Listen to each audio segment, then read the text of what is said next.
Growing up with the rise of the MCU was one of the greatest privileges I've ever had. Year after year, I was excited to see what new chapter our heroes were going to be experiencing. It was very rare that we would see a movie from the studio that was bad. And in all honesty, I personally liked every single movie in the Infinity Saga, minus the one we don't talk about, because it gave the viewers a deeper look into the world that these heroes and villains helped create, regardless if it was deemed a good movie or not. Unfortunately, the quality since the Infinity Saga has not been the same, and I've lost a lot of general interest in the cinematic universe as a whole. I feel like my take is generally what most Marvel fans would agree with, and although they're going through a rough patch right now, I hope they find it in themselves to get back to good storytelling and character development. I only reference the rise and fall of the MCU because I believe it was part of peak storytelling for the superhero genre. The way they interconnected heroes from movies was clever and special. It was a big inspiration for me to create my own superhero universe, one that could hopefully rival that of Marvel and DC. It is time to design the outline for my superhero universe. For this, I'm going to need a couple of things. 1. To create complex and entertaining characters. 2. Develop stories that would challenge my heroes physically, mentally, and morally. And 3. Weave all the stories into one singular timeline where all events are canon to the universe. To do this, I need a visual representation of the characters, places, and ecosystems of the world, but there's only one problem. Neither me nor my brother know how to draw. So we did the next best thing, AI art. Creating descriptions and using AI to visually see our characters breathe life into what was once only an idea. We are very excited to bring you guys a brand new superhero universe. First, we would like to tell you a little bit about how our universe works, and then we'll get into the 4 core heroes that will be making up our first superhero group. Welcome to Gaia Comics. Our world is a place of extraordinary people and stories. There are 5 main masses of land in our version of Earth: Landistia, Sidonia, Mountain, Forestea, and Aristea, with subcontinents called Enos and the Empire of Shatterstar. Apart from Landistia and Sidonia, the other parts of the world have their own unique ecosystem based on the terrain of their location. Some of the world's population has developed what we like to call an enhancement. The enhancement can vary from person to person, but it allows them to do things most of the world's population can. Things like flying, lifting incredible amounts of weight. Basically, the ones with an enhancement have their very own superpower. With enhanced crime sweeping over the world, normal people needed a way to even the playing field.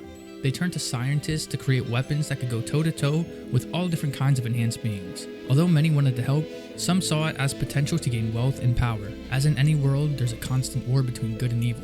With enhanced beings in play, it brings a much more complicated set of problems. Now we would like to introduce our heroes that will be making up our first superhero team for the universe, codename Vanguard. Starting off, we have the backbone of the group, the leader, American Cyborg. Nick Reston was a military captain who quickly rose through the ranks from the age of 18 when he enlisted. His goal was to help maintain stability in a world of enhanced crime and corruption. His last mission would be one to change the course of the rest of his life. While investigating Draco Corps, his Spec Ops team was intercepted and engaged. With many of his team fallen and injured, he sacrifices himself to hold off the attack while his comrades escape. Reston enters the labs and starts destroying them before the attackers show up. Reston is not faced with mere soldiers. They've been modified with cybernetic enhancements and make quick work of him, cutting off his forearm and burning part of the bottom of his face. He desperately grabs an emergency axe and throws it, missing the enemies but hitting a control panel that shuts down the power momentarily.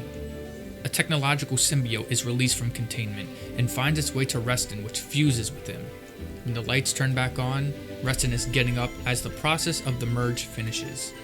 He becomes the American Cyborg. His powers include weapon generation, flight, super strength, and living AI intelligence that lets him process data, stats, and interact with technology with his mind. Our next hero is Puba, Puba the Grand. Puba was born on the planet Tunex on a stormy night from a bolt of lightning. He was discovered by one of the High Elders and raised as his own, despite his alien nature. Tunex is a planet of powerful magic users.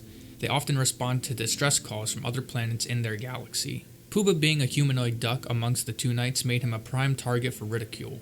Growing up, Puba excelled at magic, even more so than his peers, which further grew the hatred they had for him. By the time Puba was 25 years old, he was entrusted to missions meant for entire platoons. His peers' jealousy had reached a boiling point and decided to get rid of him. His peers ambushed Puba out in the woods where he lived, and after accidentally killing one of their own with a shot meant for Puba, they went to the High Elders and blamed the death on him. With testimony of 8 people, in the case of a dead Tunite, the sentence was to be exile or death. Puba's dad stepped in to stop the madness and ended up brawling everyone in the court that day. Puba was banished to the other side of the galaxy, but his dad told him to cross into the Milky Way. Puba now resides on Earth, where he struggles to adapt to his new life. His powers include flight, super strength, storm and lightning projection, inanimate transconfiguration, life support aura, and a sword. Now introducing Dragon. In the land of Aristea resided a research and rescue team studying mythical creatures of the land. One day, the facilities were attacked by poachers who wanted to use the creatures as resources for profit. After they laid waste to the base, the King of Dragons, protector of the land, Ignitus, showed up and forced them to retreat. In their wake was left a baby. Claiming pity on the human infant, Ignitus adopted him and raised him as his own. Although he is human, he has always claimed the title of Dragon and fought alongside his father to rid the land of poachers once and for all. That is until the day Ignitus met his end at the hands of time, making Dragon the new sole protector of the land and setting him on a path to taking down the poachers once and for all. His powers include fire breath, super jumps, scaled armor, dragon claws, and immunity to fire. Last but not least, we have Shadow Master. Abandoned by their parents due to drug addiction, 3 brothers would take to the streets, stealing and scavenging to make ends meet. On each of their 13th birthdays, they all developed an enhancement. They were known to each other from that day forward by the power they had been given: shadow, smoke, and wind. Their MO was very specific, and from that day forward they ended up grabbing the attention of the biggest crime lord in the city, Ruckus. When he had heard of what these guys could do, he inquired about their services.